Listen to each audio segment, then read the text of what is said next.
Coach's Corner. Coach, why don't you go ahead and introduce yourself and tell us what coach or what sport it is that you coach? I'm Coach Parrish, and I coach boys and girls swimming. The best team, Okay. clearly. And how long have you coached that sport here at university? I actually came to University High School to start that program. So I've been coaching since the beginning of university. Okay. And including all the years even before university, how many years total have you coached swim? I'm old. So um, about 17 years, a little 17. more, a little more. Yeah, Okay. but about And 17. And I know that university doesn't necessarily have a dive team, but have you also done the dive part of? In club, we have definitely had some teams that do diving, and a couple of the schools, because they have had in the past the opportunity to get to a dive well. The deal is the way that it's scored, no matter how good you do, you earn points in a larger swim meet like districts or regional meets if you have any divers. And so they would just put in divers and have kids get up and do it. But for the last several years, the only dive well that we can even get close to would be at the DeLand YMCA, and their block is cracked, so we can't use it. And then there was a dive well at Daytona State that some of us could get access to, but they've removed it. They've removed all of their boards and blocks. So we don't Okay. really have the means of doing that. So teams could get points just from having some big fat guy like me getting up there and doing a cannonball or a Absolutely. wow. You don't get Okay. many, but you still earn points because you have someone in that event. That's why the size of a team matters, because you have to fill up your events. You could take first place in a few things, but if you're losing all of your points in every other event, then that's a Right. problem. So Right. filling in the events is a big deal. Hmm. Okay. All right. Guess that does make sense. And have you coached other sports as well? I have. I coached soccer really briefly. Coach Eads will laugh her face off about this, but at Deltona, and my girls they were good. They were just the freshman girls getting ready. They certainly weren't, at the level she was, but it was fun. It was a lot of fun to do that. So I liked it. And I've done a little bit of volleyball, like, a few things through the YMCA club teams that I've helped out with, but mostly just swimming. Okay. All right. And where did you grow up? In New Smyrna. New New Smyrna Smyrna. Beach. So fairly local, pretty much Yeah. all your life. Okay. And pre-high school, like when you were a youngin, what sports did you participate in? Well, I've always been a swimmer. Okay. But I also, in high school, I actually played football too. Oh, did you? Yeah. I Okay. was, What yeah. position? I was defensive line. Okay. So I think I was the first girl in Volusia County to ever play football. All right. So you were Yeah. down in the trenches, huh? Yeah. It was fun. Oh, yeah, I Felicia bet. will remember that. Felicia went to my high school, so she'll remember. All right. All right. And and did you do any sports before other than swim before high school? Just little leagues like soccer leagues and things like that. But that's Right. it. Nope, just swim mostly. Yeah. Okay. So you've pretty much been a fish your whole life. Yeah. I Okay. love it. Right, right. Oops, I should have turned my ringer off here. And I forgot, let me turn my ringer off. Oh, that's my son. Sorry, Andrew. Uh, but let's see. And as a coach, what's one of your most memorable moments? Oh gosh. Well, it's always exciting. You have some teams that are, a little more your rival than others. Definitely. And so I'm always really proud whenever we can come out on top over some of those teams. We have a little issue with Seabury, so I always enjoy, if we can take them a little bit. And then last season, not this season, but the season before, we really, if I would have stacked our team a little bit better, we could have beat Spruce Creek. And that was, the kids knowing that we were even coming close to that was pretty awesome because their team is huge and, they have a lot of resources that we don't necessarily have. But, you know, I love whenever they know that they have beaten their time and they've done something that they didn't think that they could do. So that's always my favorite part when somebody really beats their time and, impresses themselves. That is the most exciting part for me. Right, right. And as an athlete, what do you have a memorable moment or two that really stick out in your head that you'll go to your grave remembering? Well, I was a butterflyer, and anybody who swims butterfly kind of knows that it's hard to get your breathing rhythm right. And I just remember, you know, you're always nervous before you get on the block and before you swim, and you're kind of in this panic mode the entire time that you're swimming in a big race. And when I got out, I was crying and I had swallowed all this water and I had actually swam pretty well, but I didn't know that. I didn't care because I just felt like I was drowning. And my coach just got in my face and he's like, you don't need to breathe anyway. I'm like, I can't breathe. I can't breathe. I just swallowed all this water. And he's like, you didn't need to breathe anyway. You're supposed to hold your breath. So there was no pity from him. But it was pretty cool when I saw my time and it was a really good time. And I was excited, even though I felt like I was dying the entire time that I was swimming. So that was my So, favorite when my coach got in my face and told me you didn't need to breathe anyway. so you almost died, but you had a really good time. Right. Exactly. Okay. Okay. And beyond high school, where did you go to college at? Well, I went to more than one college because I was bouncing around. So I went to UCF and Barry University in Miami. I was supposed to go to FIU, but I didn't end up going there. And then back to UCF. So none of those schools really had, teams for me to be swimming on. So it was always just club teams that they had, which UCF has a really good club team. So it was fun. Right, right. UCF seems to have a lot of different sports that they have, good club teams in. Like their football team. Yeah. Sorry, just had to. I'm just picking on UCF for whoever watches this. But no, seriously, they do have multiple sports that may not be a recognized NCAA sport, but they do have multiple Yeah. good club teams, and that's to me that's saying a lot because I mean obviously I'll tell the truth, I don't follow swim, but I know that a Unfortunate. lot of their club sports could compete with some NCAA teams, and that's to me I think that's something that some athletes may not be looking at, Yeah. coming out of high school. You can still go to a college and be part of a club team and still compete, right along the D1, D2, NAIA, whatever, and still get that competition and still be part of a college team and have the same atmosphere. There's just a little differences to it. I've said over and over that it's a waste that Daytona State has that pool sitting there. And I know that there are a lot of great swimmers that attend Daytona State, even if it's temporary. They could have a great club team. And nobody's really just put the effort forth on the student side to get that going. So I'm always trying to talk somebody into doing it, but it Right. hasn't happened yet. What do they do with that big pool there? Well, I know students can use it, but um, they don't really allow outside use too much. I know that every once in a while, over the years, a couple of the schools, mainland, possibly Atlantic, possibly have used that for practices. Lopez used to use it. Lopez doesn't use it now, but they have let a few high school teams sometimes that are close there use that for their, for their teams to practice. But other than that, there's really nothing going on with that pool, and it's unfortunate because it's a really nice indoor pool.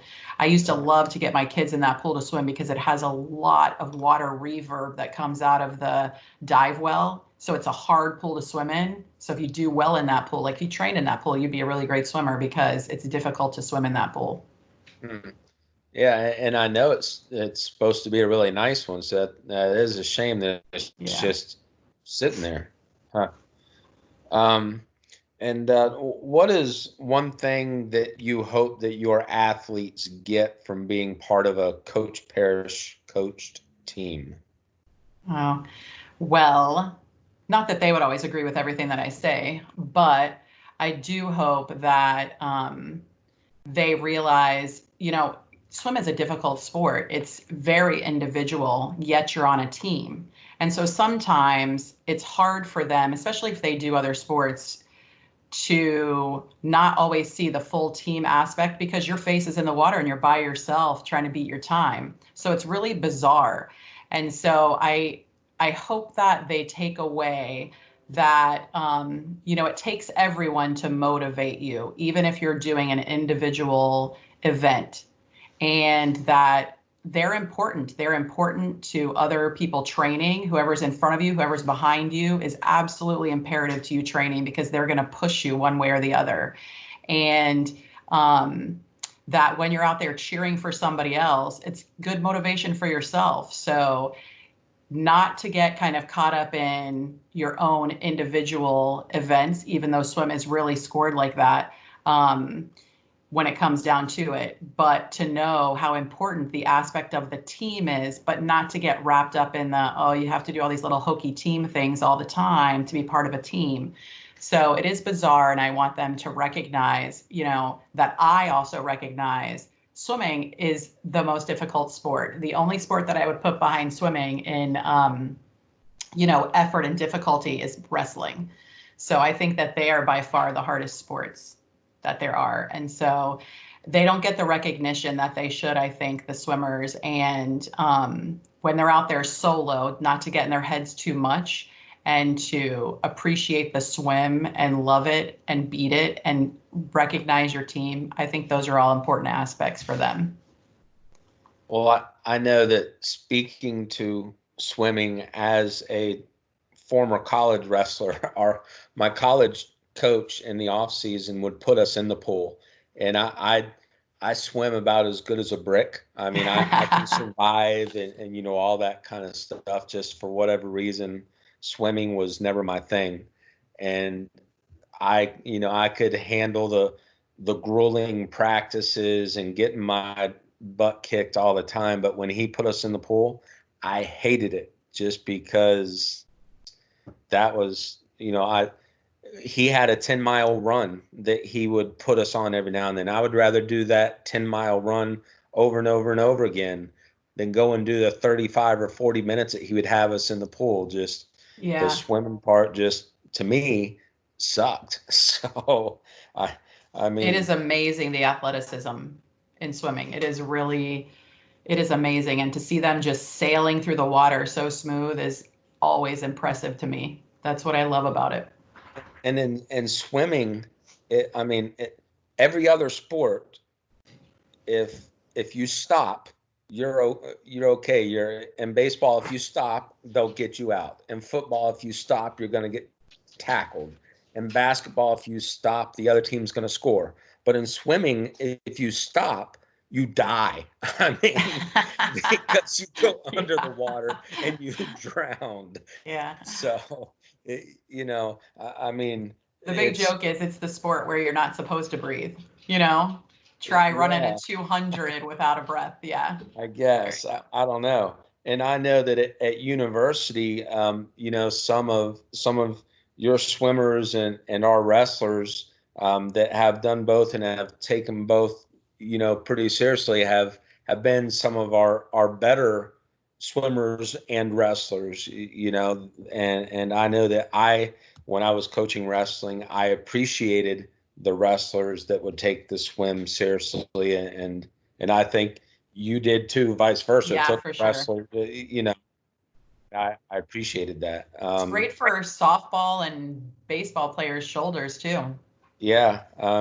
and you could definitely tell the swimmers that would take it seriously too. Is just one of the injuries that happens to wrestlers is just overuse and abuse of shoulders. Yeah. But when they would come from swimming, just they wouldn't have as many injuries because the shoulders, the workouts that you guys do, I guess just from the strokes and everything else, their shoulders would just be that much stronger and that much more prepared for wrestling season.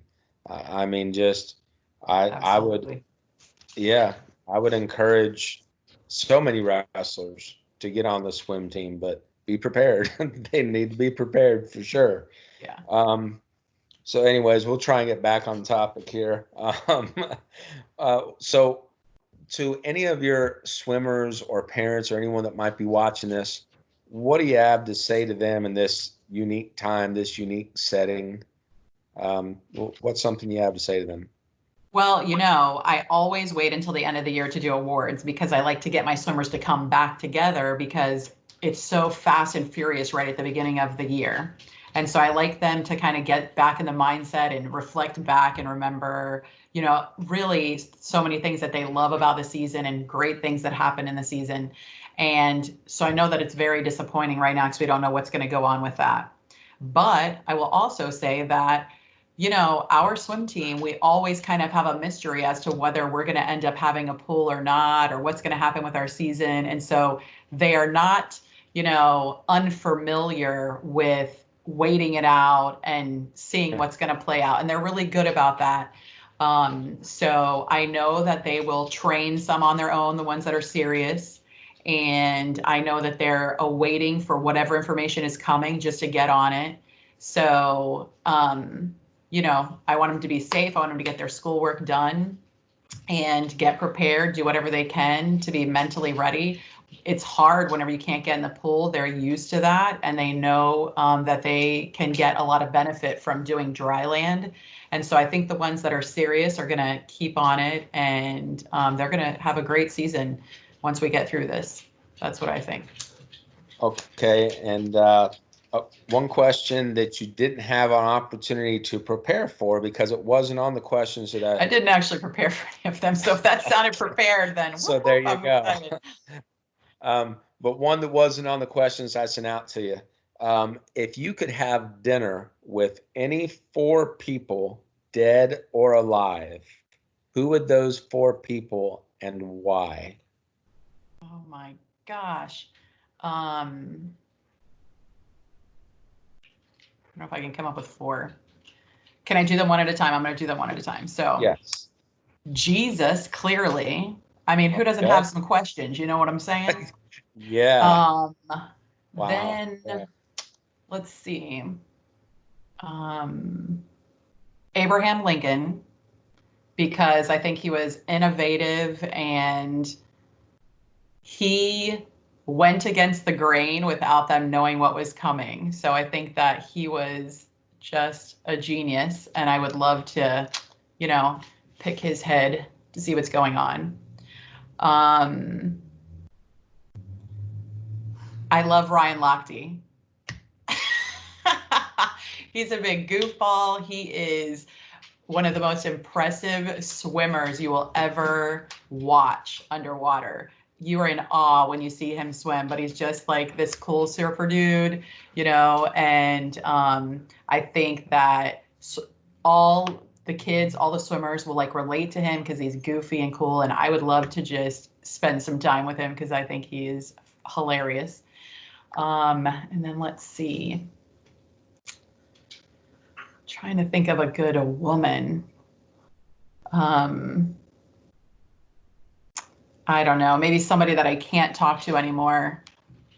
So my grandma, maybe, because she was such a cheerleader of mine, and she was tough and smart and seen things that I never knew would be important today that I would want to ask her questions about. So that's my four people. Can I do them all at the same time? Oh, definitely. Yeah, that'd be even more exciting to have them all together in the same Yeah, place. definitely. Yeah. That'd be a cool mix for sure. Yeah. Yeah. And especially to see the way that Jesus would sit there and look at especially like an Abraham Lincoln or a Ryan Lochte, just to see how he would look at him, just to Right. be like, okay, well, what do you two really do? Well, I mean, obviously What were he you would know what thinking? they were. What were you Yeah. thinking, man? Yeah. Yeah. But yeah. Well, Coach, you got anything else that maybe we didn't talk about that maybe you were hoping we would or anything like that? Nope. I just would tell all of my swimmers, you had a good season and I'm really proud of you guys. And I cannot wait to see all of my swimmers come back that are coming back. And my seniors, I'm so thankful that we got to celebrate you on our senior night. And I know that you guys have an amazing future coming because each of them are so cool and so different from one another. So I'm just glad I got to experience them. I don't think they always think that it was a really weird season with the time change. And we started having morning practices, which we hadn't experienced before, which was really bizarre, getting there on time, getting motivated. We did more dry land than we've ever done. So there was a lot of stuff squeezed in, and the amount of stuff that they did in that little amount of time in the beginning of the school year was pretty incredible. So I know that it was like a whirlwind and then it was gone. And I try to remind them that throughout season that this is going to be way faster than you think it's going to be.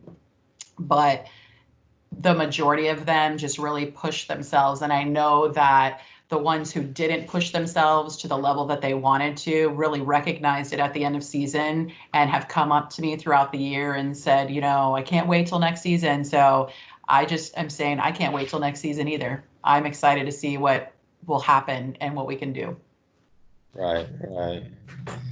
Yeah, it's for those of you that aren't seniors yet, don't listen to what she just said because look at this year before you know it, year's over and there's nothing you can do about it. So, Right. yeah. Well, Coach, thank you for your time. And Thanks. yeah, hopefully we'll see you the beginning of May. Hopefully. I hope so. That's what Yeah, I'm looking forward yeah, to. we will. We'll keep our fingers If not, crossed. we're gonna have to put some kiddie pools out here and do something. Tie some bungee cords There on we the go. trees. Everybody bring your kiddie pool. Hey, you can hook a We'll keep bungee them cord 6 feet up on apart. your, Yeah, your faucet in your tub and get at it. there Yeah. you go. All right.